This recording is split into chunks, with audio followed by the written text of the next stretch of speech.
नमस्कार दोस्तों, मेरे YouTube चैनल पर आपका स्वागत है। दोस्तों, आज शरीर बंधन मंत्र दहा एला स्वयं सिद्ध है, सिद्ध करे जोत नहीं पड़े।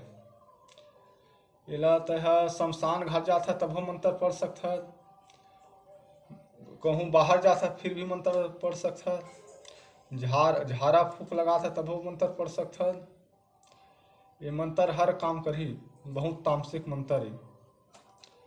एला शुभ मुहूर्त में सिर्फ 108 बार मंत्र पढ़ के जागृत कर ले। और मंत्र ला मैं ना लिख के डार, हाँ बहुत जन बोलते लिख के डालते तो मंत्र ला पढ़ाओ नहीं, सिर्फ लिख भर के डार, हाँ मंत्र ला पढ़ाओ नहीं। जय माँ काली।